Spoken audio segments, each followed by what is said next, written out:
Welcome back, my friends. Welcome back. Scotty the Trucker coming to you from the Pittston terminal.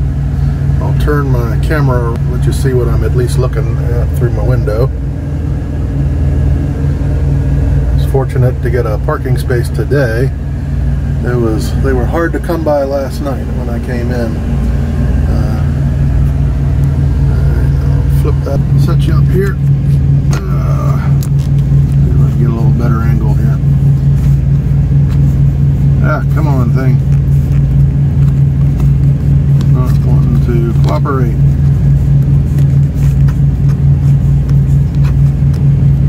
There we go. Okay. I think that's a little better. Anyway, I'll duck down. Yeah, I came into Pittston last night for my last load.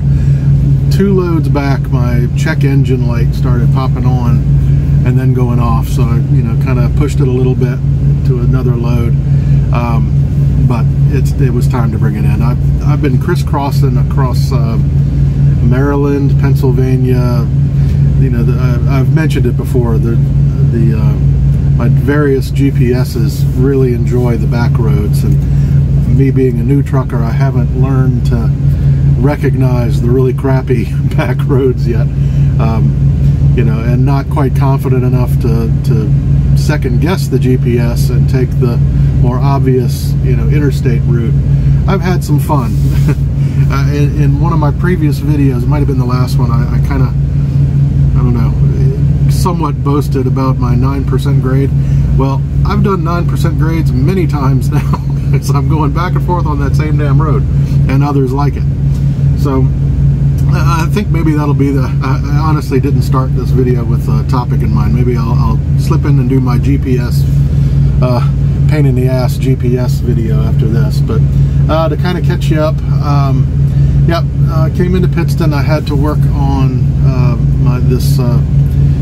the check engine light, and I told them, that I was heavy. I've been heavy on my last 3 loads. Have been heavy, going up and down these really steep grades. And it's natural that the truck is going to struggle a bit going up, and maybe even a little bit on the way down. But it was starting to become noticeable and a little nerve-wracking. It's not uncommon to be going up a steep grade and your speed dipping down to 20, 25. Mine was dipping down to like 15. To the point where you're like, oh, am I going to make it to the top of this hill? I did, obviously. But the downgrades, I was noticing that, while my Jake brakes were holding, it was like, you want to start your Jake brake, especially if you're going down a steep one, you want to start at the top of the hill, lower, miles per hour, RPM, but mine was tacking over to 20 and getting close to the red, if not on the red a couple times, like immediately, which it shouldn't be doing. So, and I was having to, if you think of a roller coaster, you're over and you're going, and then you're having to adjust because it's almost redlining.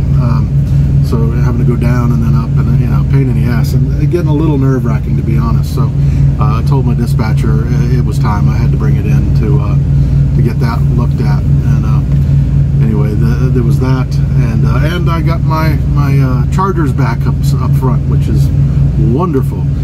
It may not seem like a big thing to most, but when you're dependent on these GPSs, good or for what they're worth, and not being able to keep it charged the whole time, and having to like save the battery by turning it off and back on and this and that, and honestly having to deal with, just dealing with the Qualcomm, you really want backup. I see now why some truckers have so many different GPSs. It's because they all have their quirks, and that's what I'll talk about today.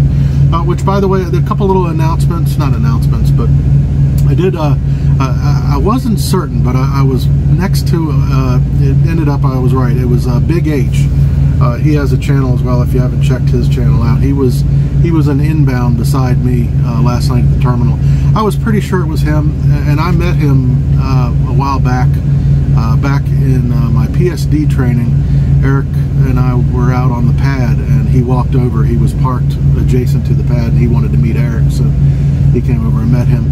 And to be honest, I was pretty certain it was him, but man, I had just gone up and down. I had just gone through those roads I was just telling you about, and honestly, I was just glad to be stopped in the inbound at didn't care how long they took. It was just nice to breathe. That was a pretty harrowing drive, you know, especially when you're sweating the Jake brake on the way down.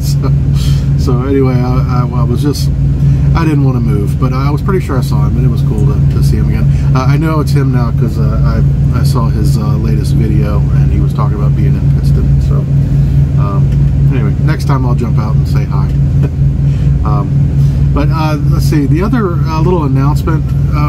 Since the beginning, I've put in the description the Driver Hub Discord channel link, and I just want to let y'all know that Discord channel has been discontinued. I read a message from Eric, you know, who was the one that started it. You know, he's been very open and honest that, you know, he's got a son and he's got a new business venture, still connected with Prime, but not in a huge capacity, and he just hasn't had time for, you know, the Discord and all that.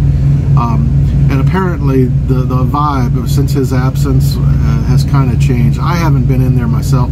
I had rolled in there a few times, and it seemed to always be the same 2 or 3 kind of, nothing against the 2 or 3, but it seemed like kind of a little clique, you know, that I didn't really have anything in common with, so I breeze in and breeze out. But in recent months I haven't been in there much.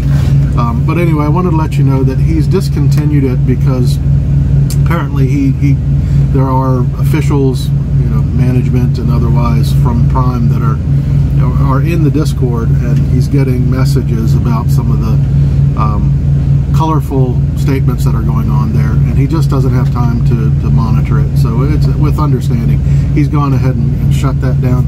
But in so doing, he's kind of passed the torch from what it looks like to JDQ. Again, another channel. If you haven't checked JDQ out, he's got a good channel. Anyway, JDQ has started his own Discord, and I was in it today. Just Pittston, it's got a lot of good, but it's got a lot of, it's a little dull. It's smaller, it's cramped, and not as much to do and see and that kind of thing. Not as exciting as Springfield or Salt Lake City.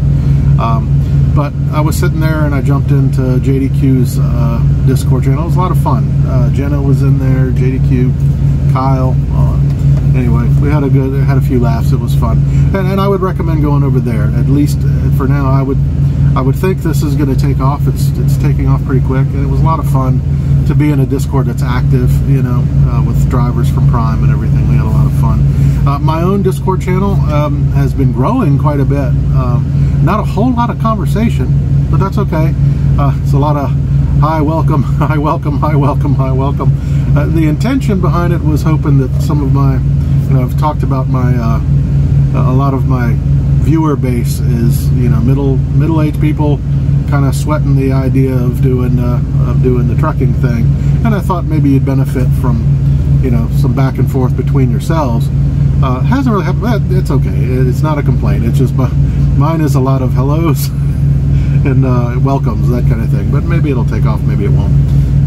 Not a big deal either way. But so join both. If you want to join me on my Discord, that's great. I do jump in there as often as I can and try to respond.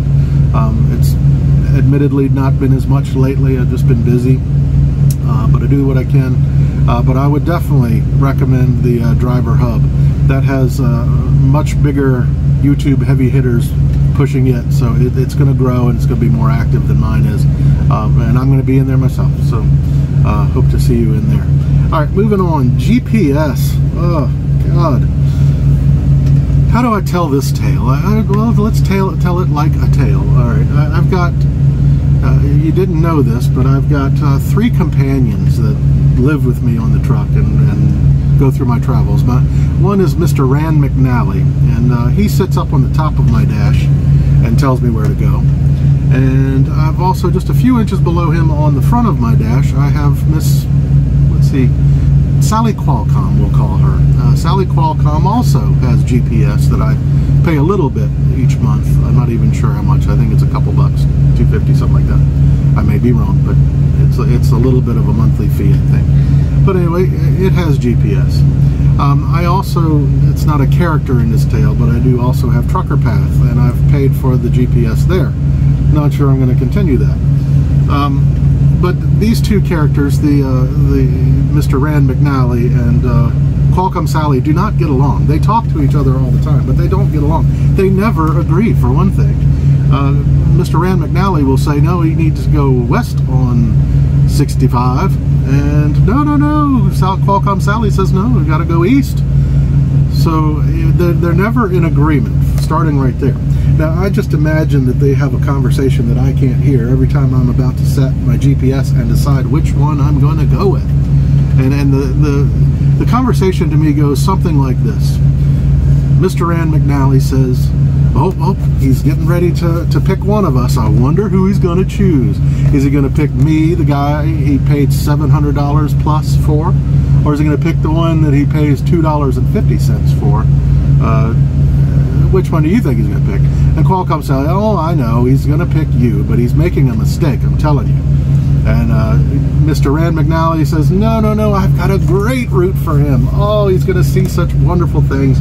I'm going to take him on this cool back road that goes through Maryland and Pennsylvania mountains. It's got all these little tiny towns, these little Civil War, pre-Civil War towns that are not built for semi-trucks. But it's going to be okay. They're not marked as no truck routes, and he'll make it through. But he might be sweating a little bit, but he'll thank me for it in the end, because he's going to get to see such cool stuff. And we know Scotty is a history buff, and particularly Civil War, so he's going to enjoy it. And Sally Qualcomm says, yeah, that's the one with the multiple 9% grades, correct? Mr. Rand McNally, yeah, but he's new and he needs these experiences. He's ready for them. He's got this, no problem. All right. So anyway, I'm going to end this tale because I don't think I can keep it up much longer. But anyway, yeah, Rand McNally, at least it seems to be only Pennsylvania, northern Maryland, where it's just these few routes. And I'm not quite, experienced enough to recognize when I see, a route that's not an interstate. I'm not quite trained enough to recognize the oh shit, that's the bad one yet, so I've been taking these, and they're truck routes, but they're scary. And I imagine when I see other semis coming the other way, I see them and I'm thinking they probably have a Rand McNally too, and are having the same thoughts that I am. They're cursing his name big time. And why do you always send me down this bullshit? Now, so that overall, the Rand McNally has been pretty good. It does pretty well, except in these mountainous, Allegheny. I think it's the Alleghenies. In my neck of the woods, this part of these mountains are the Shenandoah Mountains, but I think it's kind of the upper fringe of that. Anyway, I'm not a geologist or geographer, whatever that is. But anyway, the mountains in Maryland and Pennsylvania, and they're cool roads, and I can say I've done many 9% grades that I wish I had. There was even a 13% one that was short, but talk about needing to change the shorts when you see that sign. 13% grade coming up. So anyway, and that's kind of what I think led to me needing to come into Pittston for a little work on the check engine light. I think it just kind of took a beating going up and down these really steep grades. So hopefully I'm learning my lesson and start learning these numbers and know when to avoid it and when to go with Qualcomm Sally, who is usually, I never thought I'd say this, but I would say the Qualcomm, as far as where it takes you, is probably the most sensible usually. It usually keeps you to interstates and bigger highways, that kind of thing. Where it's lacking is speed and graphics. It's often, especially when there's like multiple exits coming up one right after, like the kind where you get off one and it says immediately you got to get over in the left lane and take a left. It's like a second and a half slow, sometimes slower than the Rand McNally, and sometimes you need that second and a half. And I've missed my turn a few times, and I'm telling you, you don't want to miss too many turns when you are driving a semi-truck. I've been in some interesting pickles, we'll say, because the Qualcomm has been a second and a half late. Yeah, maybe I'll do a pickle episode to let you know. I like to be positive here, and for the most part, I'm honest as well. But there's been some tricky little moments here. I've gotten out of them. I haven't had any major disasters, but I've had some pucker moments, I will tell you. That was pucker with a P. So anyway, okay. So we got Rand McNally, who... Oh, and that's what I've learned. You know, when I look at the beginning of a trip and I see Rand McNally says that the trip is going to take 277 miles, and the Qualcomm says the trip takes 315 miles. I've learned. Don't go with Mr. Rand McNally. He's going to take you on an adventure. It's a shortcut, he says to Sally Qualcomm. Yeah, shortcut. I'll take the long way, thank you. Yeah, and the Trucker Path, I love the app. Trucker Path has been great. You know, it's wonderful when you're sitting at a receiver and you're needing to kind of find the closest truck stop or rest stop or that kind of thing. But I went ahead just because of this issue, and both of them have rattled my confidence in them. And the last thing you want is to not trust your GPS. And there's honestly no way to trust your GPS. In the year 2022, you would think that you could have a higher rate of being accurate on a GPS now. But unfortunately, my confidence is a little rattled in both of them, in their ability to get me where I need to go and, you know, tell me my directions on time. So I opted for the third, my phone with Trucker Path. And I honestly stopped using it pretty quick. It twice almost put me into four-wheeler parking lots, which is semi-truck hell. You know, you get into a car that's not designed for a tractor trailer and into a car parking lot, and you might be calling 911 in a tow truck, you know. So I guess beyond that, and don't take any, this is all just in fun. It rings true. I'm not telling you anything that I don't believe, but I'm not doing this as an official, you know, review of all these. I did also have some experience with the Garmin, the big Garmin, when I was in TNT. And I would say the Garmin, looking back, I had picked the Rand McNally when I bought it because of the few issues I had with the Garmin. I'm not sure I would have done that now. Now that I've done with both. Garmin it a few times, maybe 2, maybe 3 times, dropped us way off from our chosen mark, you know. And my regular Google for car GPS has done that a few times. So I think they all do. I think if I had to choose again, they all have their ups and downs. Probably the edge between Rand McNally and Garmin, I think I probably should have gone with the Garmin. But yeah, hopefully me and Rand McNally can become buddies again. Now, I did mention, I stopped my play, but I forgot. I said 3 players, 3 people that, 3 entities that live and work with me. The other one is Jake the Brake. And thank God that he is my friend. I have a bittersweet relationship with the 2 Qualcomm, the Qualcomm and the Garmin, not the Garmin, Mr. Rand McNally. Told you I couldn't keep this up, but Jake the Brake has stood true until now. Going up and down those hills, I think he had enough, so we're going to get him fixed. But all the folks that are in my truck telling me where to go and helping me drive, Jake has stood firm. He has kept me from using the emergency off-ramp, and I'm grateful to him for that. I guess the only thing, and I'll wrap this up, another thing about the GPS is, and I need to be careful with my words here. I don't want to get myself in trouble.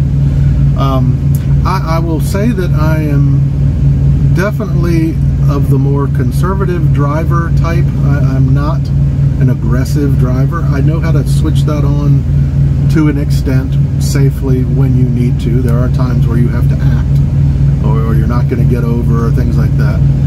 But generally speaking, I am, you know, I like to putt along at my speed safely, and you know, like I said, a conservative type driver, I guess.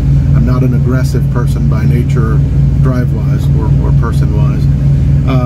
But that said, anyone who drives a semi-truck knows that, you know, every time you touch the brake, you basically lose money because the truck has to get back up to speed, and that that just guzzles gas that is way too expensive these days. So you are sparing, at least with the use of your gas pedal. And much of TNT is learning, or at least mine was learning, how to slow the truck down without using the brake, only when necessary. So when you do that, you do come across times, again, I'm being very judicious with my words, you come across times where you might drift or coast. A lot of times, you know, when we're going up and down highway hills, we coast on the way down. And there may be an occasion that you might drift 6 miles over the speed limit. Not often. I'm not saying that I am not a speed demon. I am under usually. I think 63 is usually my sweet spot. You know, you get where you're going, but you're not passing a million trucks left and right. And yes, prime trucks can actually pass other trucks. Doesn't happen often, but it can happen. But yeah, I'm on the slower side. But unless you want your truck to burst into flames because the brakes are too hot, you got to be careful. And when you're going up and down, you do tend to coast a little bit. And yes, you might, on occasion, drift over 6 miles over the speed limit. Also, sometimes, you know, in zones, work zones, and on ramps and off ramps, they are often wrong as to what the speed limit is. You know, often the Qualcomm, while I'm on the on-ramp part of the ramp, will be telling me about the 25 miles per hour warning at the beginning. It'll say, and I just wanted to throw this out there. Each of my 3 GPSs has its own way of warning me that I am going over the speed limit. I'll start with Trucker Path. Trucker Path, when I go 6 over the speed limit, it gives me a little ding ding, nice pleasant little sound that tells me you're going too fast and you need to slow down. But it's just a little ding ding or little sound like that. Very nice, pleasant. Mr. Rand McNally has its own little sound, and what its sound is, let's see, speed warning. Speed warning. And it does that, you know, about every 6 or 7 seconds, something like that. Speed warning. It's a woman's voice. It's non-emotional. It's computerized sounding. It's just speed warning. And I can live with that. It's fine. And I'm wondering if some of the truckers out there know where I'm about to go with this. Qualcomm Sally. She has her own way of telling me that I'm going too fast. Hers, and I'm going to try to use the inflection that she uses, you know, in everything else. It's, you know, let's see, let me try to turn on exit 43B towards blah, blah, blah, blah, blah. It's very methodical and, you know, non-emotional sounding. But the warning to slow down is something to the effect of this. Let's see. I don't want to get it wrong. You're going faster than. I wish I don't have it. It goes. You're going over the posted. Okay. You're going over the posted speed limit. Now it's not exactly that. It's something like that. But the point of this is that there's an inflection at the end. You're going over the intended speed limit. When she goes speed limit, I don't know what about that. It boils my blood. Absolutely boils my blood. Oh, the things I've called Qualcomm Sally. I don't curse much. A little slip here and there on this channel, but I'm perfectly capable of saying some horrible things to computers that tick me off. And Qualcomm Sally, why can't I think of the exact verbiage? It's burned in my brain, and now I can't. But you're traveling faster than the intended speed limit or the posted speed limit. But it has that. It basically screams, "Slow down, dumbass," is what it sounds like to me. And that's, and in the moments when that's happening, you know, usually you're traveling downhill or you're going through some traffic that's really rough. You know, I'm yelling, you know, "You want to do this? I'll pull over. You can do it." "Oh yeah, you don't have hands or feet. Shut up." You know. So yes, I can deal with the 2 sounds. I'm often hitting. Thank God I found the mute button. You know, when I don't. The problem is, and I know what you're saying. Why don't you mute her all the time if she pisses you off? Well, when you mute her, you also don't get the audio directions. So so you kind of got to choose. So I usually have her on when I really need the directions, and have her off otherwise. But again, and I want to be very clear, I am not a speeder. I think anybody will say that they occasionally may drift a little over the speed limit. Sometimes they're wrong in saying it. So anyway, just thought I'm just throwing that out there just as a little bit of fun. Long video again. So what? That's me. Alright, I think that'll do it for today from Pittston. I'm going to run back in and get some dinner. They have a point system. I guess it's at all three. I didn't know that. Well, I knew it the last time I was here. Somehow you earn points, and they're good in the cafeteria. I had like 60 bucks. I haven't paid a thing in the Pittston cafeteria. I asked the woman at the register how we are earning these points, because, I mean, they're great. I'm getting free meals, you know, when I'm not expecting them. And she wasn't certain. She thought it's when you buy gas inbound or outbound. So, hey, love it. All right, guys, I'm going to call it quits and head back in a little bit. Hope everybody's having a great whatever day today is. I think it's Wednesday. Let's see. Without losing you. Yep, Wednesday. Hope you're having a great Wednesday, and as always, I hope you're well. Talk to you soon. Bye-bye.